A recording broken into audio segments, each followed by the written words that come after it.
Got a packed show today. Dude, bro, when I was sending you the list, we had to cut some stuff because it would have been a Rogan length episode. Facts. So first up, UFC Austin, man. This one, it almost reached Orlando levels for me. I can't say that quite Orlando levels, but that was an elite fight night right there. The atmosphere of the crowd. You had Rogan sitting next to Dana, just there on his off day.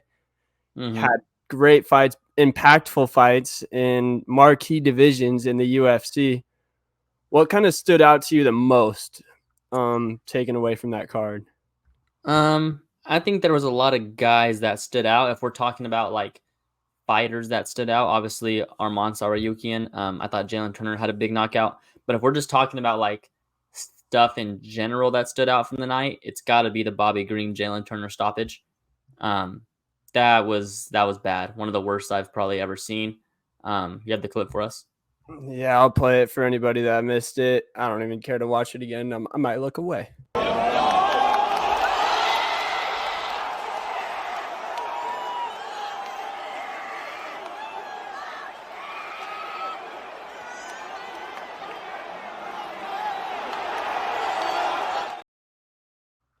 Bro, he was literally stuck for the last like 3.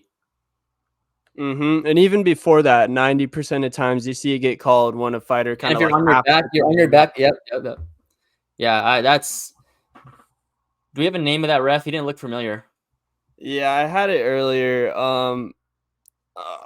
It's like Hadkins or something like that. Like Todd Hadkins. No, it's not that, but it's a white name like that. It's stuff like that that gives the people that are hesitant about the UFC, and the reason that UFC has a bad narrative in some states and some places is stuff like that. Like you just can't allow that. And I get it. Like Bobby Green's probably tougher than most. He can take some damage, but as soon as he goes to his back, like it's over. It was done then. Feel bad for Bobby Green. That's just that can't happen. They have to go in there knowing that they're going to be protected. Obviously, they luck getting into a cage fight. All is fair, but get mad at Jalen Turner. You have to stop. He has to keep going until he stops the fight. It's all in the refs. They just have to have more safety and they have to have more respect for the fighters. And they just got to be better. That's all it was. Yeah, man. It's a hard job. Don't get me wrong. Like it's split-second decisions in there, and you see times where fighters do come back after crazy knockdowns, but that was just a whole nother level. And Dana White, he didn't come to the ref's defense. He said it was a terrible decision, but he did say that the ref he really felt bad about it. He was shook up. It's not like Yamasaki or past refs where they said some stupid shit, to quote Dana. He said, "Oh, I allowed him to be a warrior tonight." Yeah, Wasn't anything like that. He didn't stand on it. He knew he made a mistake. He felt bad. It's just one of those jobs where you have, like, that was 10 seconds right there to make a decision that probably takes years off of Bobby Green's life. If we're being real, it's a high stakes, high pressure job, which is nuts. I don't think they should get rid of him or anything like that, but he's definitely got to be on the hot seat now. But if you're a fighter, obviously no fighter goes in thinking that they're going to lose, so it might not be on their mind. But like if I'm going in, I'm like, I don't want him as my ref. Fucking die in there. He's going to let me die. Like that's got to be a conversation too. But obviously that's not. I mean, again, I don't think no fighter goes in like, oh, I don't worry. I don't care who the ref is because I'm going to win. Like that's the mindset, and that's what the mindset kind of should be. But I mean, this is where like we need a union. I think this is where we need some representation for the fighters, and that can't be allowed. And he should not be allowed to.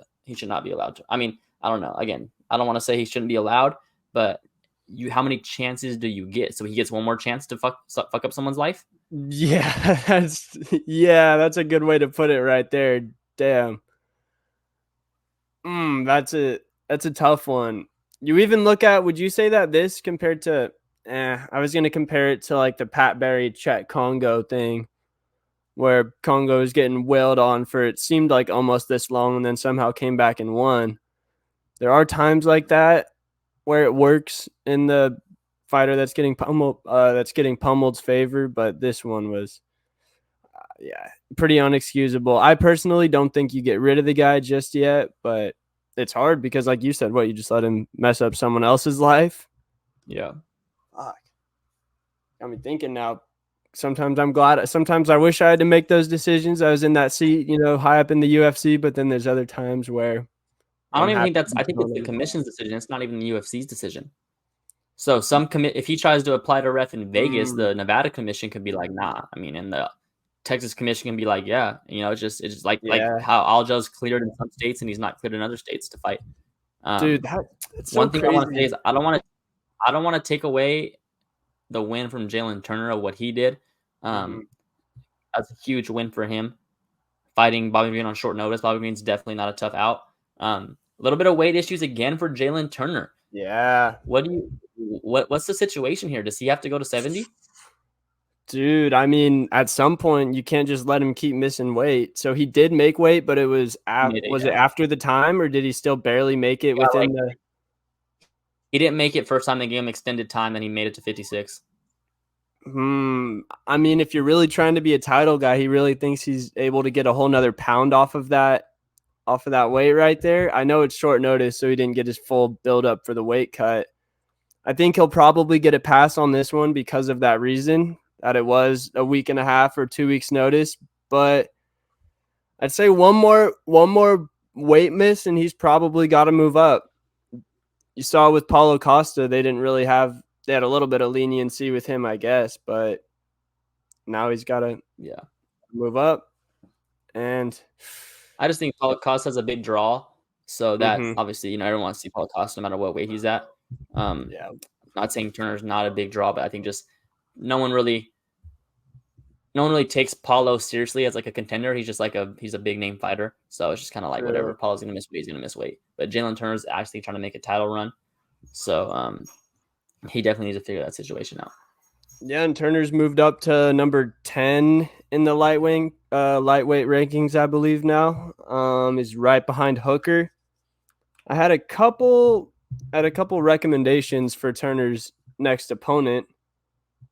I had, since we're on the Turner Bobby fight still, we kind of jump around a little bit. I had Benoit Saint Denis.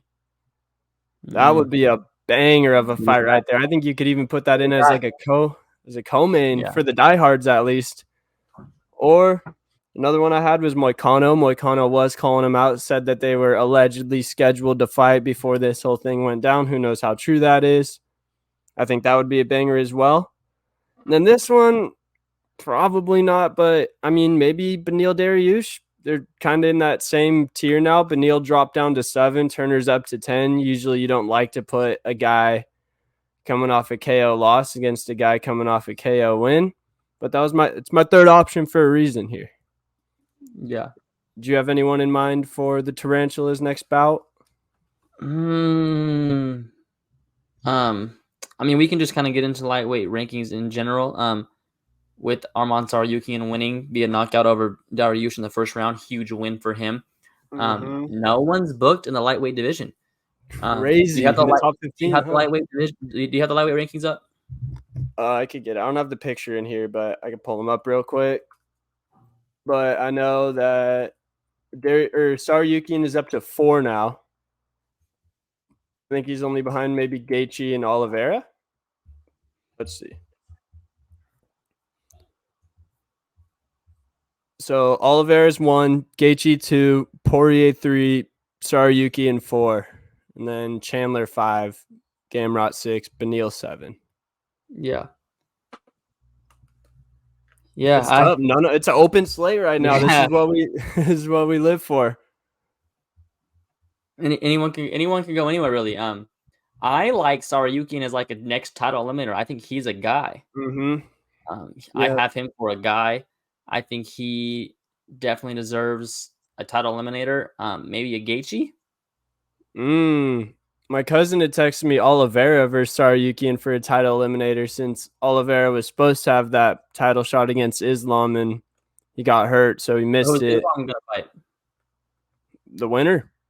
But or you could go Gaethje Islam, you could go They don't Oliveira wait. Islam, Gaethje Saryukian. They're not waiting and just gonna go. I think Charles gets the title shot next. I don't think he goes title eliminator. In that case, I love Saryukian versus Gaethje. I think Saryukian's a big enough name now to where those top guys, they have to fight him. they might not want to because he's still not a huge pay-per-view draw here in America, but amongst UFC fans and people that know the fight game even a little bit, they know that Tsarukyan is a force and that he is a legit title contender. He's probably had the closest fight against Islam besides Volk in that first one and the guy who KO'd Islam, I guess, earlier in his career. So he has a legitimate – we've seen him in there with Islam already. We know he can compete. So this is a guy that I think a lot of people would put their money on as the one that's able to dethrone Islam, or at least has the best chance of doing so. Yeah, definitely. I think anytime you get a new fresh guy, kind of always think that he's the next guy. And it's interesting to see. Kind of the first time in a while we've had a different name in the top 5 in the lightweight division. It's kind of been the same guys: the Chandler, the Poiriers, the Gaethjes, Oliveira's, Makhachev. So interesting to see a new name here. I like Tsarukyan. I've been high on him. So yeah, I think like you said, I think he's a big enough name now where you can sell him to a title fight or title eliminator. The thing is I don't know if the guys in general, like that's the thing about the lightweight division. It's why it's been so like repetitive, is because those guys like Poirier and Gaethje, they just want big fights. They want big names. So it's like, can you convince a Gaethje to fight a Tsarukyan? Like, I don't know. I mean, Gaethje fought Fiziev. I feel like that's similar to fighting Tsarukyan. If not, Tsarukyan's probably a bigger name now. Yeah. Than Fiziev was at the time. Yeah, I'd agree. That's true. I feel like Gaethje almost kind of like took that one on the chin, though. He stooped down to that level so then he could go back up, win the BMF belt, headline a pay-per-view, and now he's kind of back into that upper tier. If the UFC offered him Tsarukyan, he might be like, I don't want to fight down again. Yeah. But I mean, money talks.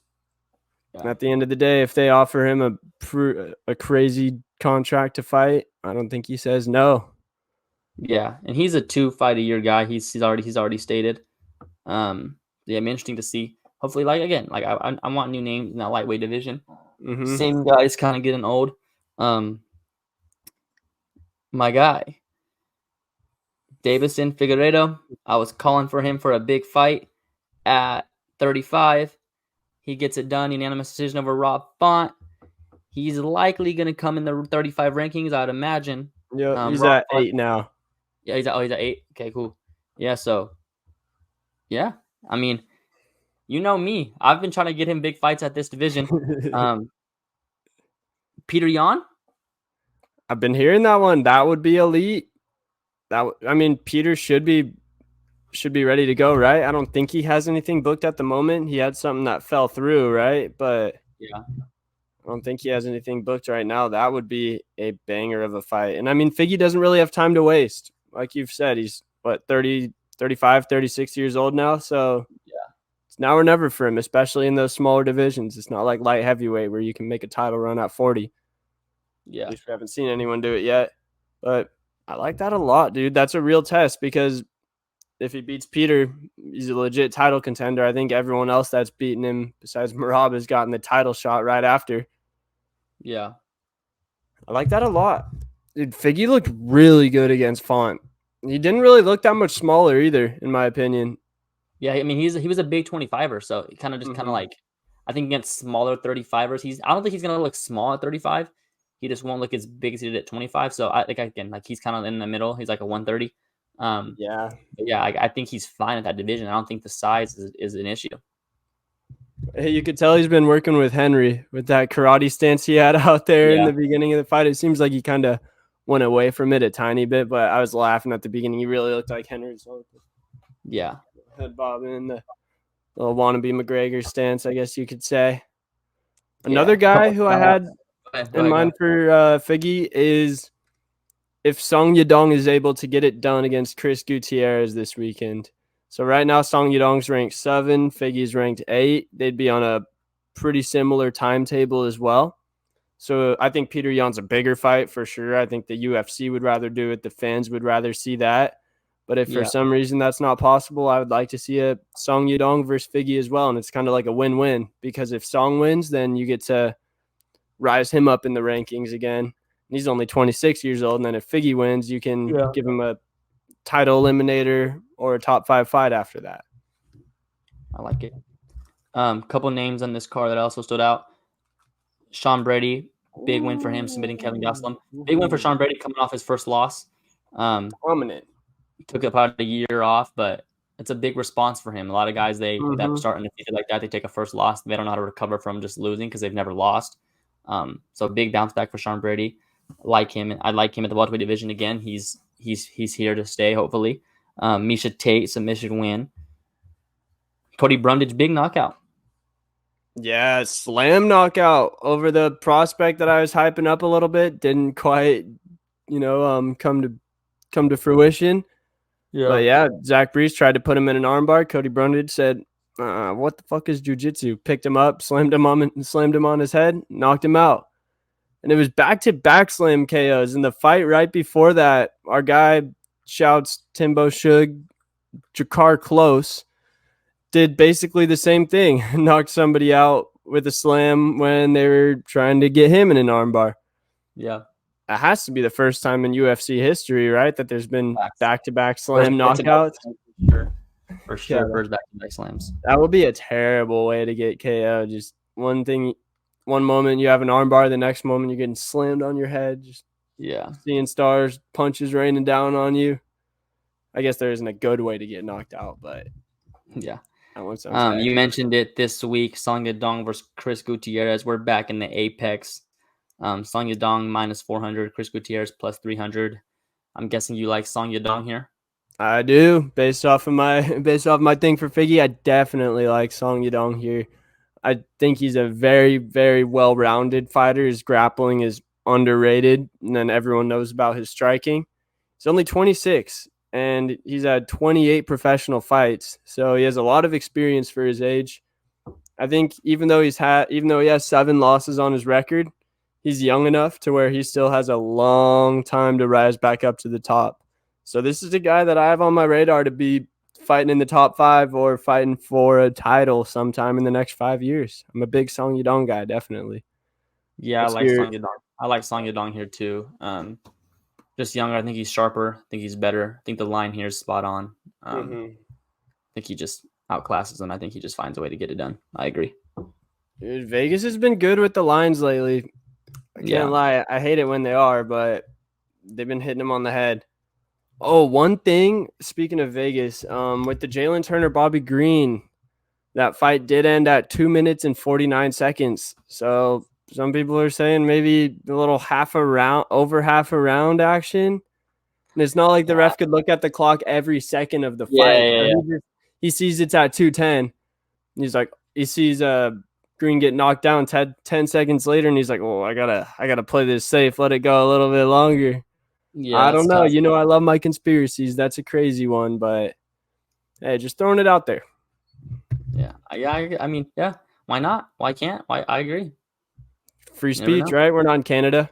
First Amendment James. exists here. Free James Krause. Facts, dude. He did nothing wrong, bro. He was just Vegas doesn't like it when people beat him. Yeah, facts. I agree. I agree. We also had some other non-UFC big fights this weekend. I want to get your thoughts on Mike Perry versus Eddie Alvarez, BKFC. Mike Perry wins via corner Stoppage, I guess. Yeah. end of round 2. What was your thoughts on the fight, and what are your reaction? Oh, so I thought Eddie Alvarez was winning. Bro, he won the first round. I thought, yeah, he had Perry on skates. He with the jab. Bro, Perry looked like slow and wobbled, and he was just kind of staggering towards Eddie, but he just kept doing it, bro. It was insane. He what's the word I'm looking for? He's like a zombie, dude. He got punched a couple times, or more than a couple, probably like 50 times with that jab, and I think he caught Alvarez maybe like 4 or 5 times really good, and that was somehow more than Alvarez's 50. It's honestly just about Mike Perry's durability, because Alvarez won round 1 and then round 2 was close. So it wasn't like Mike Perry really won the fight. Like from an offensive point, he's just able to take more. Like it's the stuff he can take. It's like, and then like the dudes that are fighting him, like, I can't take that many punches. Like it's just, that's not like the same thing with Rockhold. Like I just can't take that many punches. And your hands too. Like your hands are probably broken after. I was thinking, like, why isn't it like a bigger sport? And like, you got Mike Perry and Eddie Alvarez, kind of like big name guys, obviously for guys that know UFC. It's just painful to watch, bro. I can't watch it. It's tough. Dude, I was thinking, how could somebody have longer than a 5-year career if they're doing only bare knuckle Yeah, without you their can't. body just getting destroyed? Like the amount of scar tissue on your face, the amount of Yeah, broken bones you would have in your hands over that time. It yeah, just doesn't, but it is entertaining. I'll give it to him. I love the circle ring instead of the square ring for boxing as well. I feel like it makes it to where you can't run in there at all. You've just got to walk forward and throw down, trust your head movement, trust your fighting in the pocket. I think yeah, they got a good groove going. I think it's more for sickos that really just love violence, people that probably liked that Jalen Green or yeah. Jalen Turner, Bobby Green stoppage. Is there any But other guys in BKFC that's like a big name next for Mike Perry? that's the thing. He's been trying to call people out. He shot his shot with Anthony Pettis.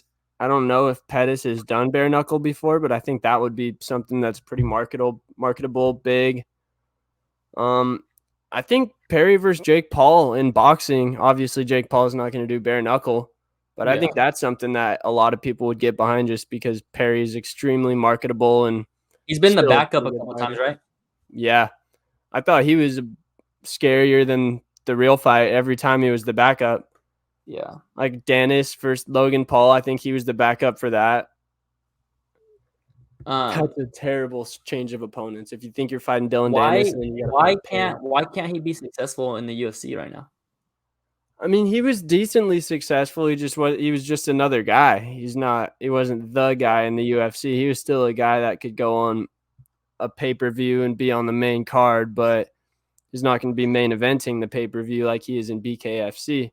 I just think it's kind of perfect for him because he's the best fighter over there too. Like you said, no one's as durable as him, so he might get outboxed for a round or two, but he's just going to keep marching forward and eventually break the other guy's will. That's really what it seems like in there.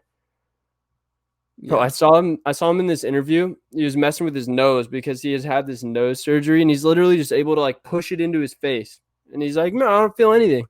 I don't feel it. It's kind of just like a cheat code. Now I can get punched in the nose as much as I want. And nothing will happen." Just a yeah, sicko. that's nuts. One more thing. So Tom Aspinall, he had been calling for Jon Jones to vacate the belt. We'd seen Yuri Prohaska had to vacate it when he was out for a year. We saw Yeah. Jamal Hill have to vacate it when he was out for a year. So Aspinall is saying, why shouldn't Jon have to do it? We're both pretty big Jon Jones guys, so there might be a little bias involved in this one. But Jon No, Jones I don't. did come. I mean, okay, so here's my thing on it is Aspinall's the interim champ. So has anyone ever defended an interim belt? Not that I can recall. It seems like a The really thing, so weird you thing to can't just do. keep defending the interim belt. So like in my head, I'm like, yes, and everything that makes sense is like, yes, Jon has to Mhm. relinquish the belt, but you don't say that because it's fucking Jon Jones. Like, yes, he has to do it, but you just don't say it. Like, you know what I'm saying? You just don't say that. Like all the Um, logic is behind Aspinall on yeah, this one, he but 100% should vacate the belt, 100%. But you just don't say that because it's Jon Jones. That's the thing. You just don't say it. But also like I don't know what their plan is because I think they want the Stipe and John fight. It was Mhm. already a late fight in their careers. Like it was interesting, but it wasn't like Everyone was kind of uh saying we wish this happened a few yeah. years ago. So the later it gets, it's like damn. And so now Stipe is only gonna fight for what? Fucking 2 years, 3 years. So then when you do John and Stipe, what's Aspinall do this whole time? Yeah, seriously, dude. He's in the prime of his career. He's not trying to sit on the sidelines for a year just because other guys are hurt. Yeah. So I And don't know what the plan yeah, is. Yeah, it's tough. I think yeah, there's like but then there's also no one that I kind of like versus Aspinall that like yeah, I really. feel like Yalton Almeida is kind of the next one that would have potential to get up there, but he's not really exciting at all, especially after that Derek Lewis fight. I mean, and they from a don't money believe standpoint, and they don't believe Stipe beats Aspinall, or they would just do Stipe and Aspinall. yep, 100%. Yeah, I Yeah, did see Dana in his post-fight presser after Texas. He was saying, "No, John and Stipe has to happen." Like, so it seems like he's kind of I don't want to say being stubborn on that one, but he really wants it to happen, and that does make sense because they're two of the biggest names of the last era. Yeah. It's sad to say the last era, but it's true. Yeah, it's unfortunate that fight didn't happen. Yeah. But why? That's what I'm saying though. Is like, why couldn't we just see? They just don't. They honestly, what it comes down to is they don't have trust in Stipe. Because why can't you just do Stipe and Aspinall right now? Stipe wins, and then same thing. Stipe is the interim champ, and then you have Jon for the champ. Yeah, I think it's what you said. They just don't have faith in Stipe. I think they know that Aspinall is just that new breed. He's bigger, he's younger, he's faster, stronger at this point. I think Aspinall would probably be a minus 250, minus 300 favorite in that fight just based off of what we've seen in the last few years. And I don't even think it's the worst thing if Aspinall were to beat Stipe and then fight Jon after that. I mean, that builds up Aspinall enough. Yeah, but it's not about that. It's they want the Stipe versus Jon. For the name, for the history. Yeah, that's what they want. That one hurt. Not having that one hurt. Mm-hmm. Yeah. And you got anything else for us? We kind of flew through everything, but yeah, quick hitters. Quick hitters today. You got a prediction for the? I guess nothing will really happen before we're back on here. I was going to say college football playoff, but that's not for like another month. Yeah. Winner Bama Michigan wins it all. Yeah, I agree with that. I don't know who wins that game. I don't know who wins that game, but winner that one wins it all. Bama is really, bro. It's crazy that if Bama didn't get that crazy play against Auburn on that 4th down, none of this would have happened. If Auburn just didn't run a QB spy on 4th and 30 for no reason. Yeah. But hey, college football, it's what makes it great. Yeah, and one more thing before we get out of here, we got the 8 o'clock spot going live for the Grid Network in about 25 minutes. So if y'all are looking to listen to some sports discussions, tune into that. It's always a great show. Yes, sir. And as always, thanks for a great show, Jalen. Appreciate hosting this thing with you. Always. Thank you. We will be back in a week. Deuces.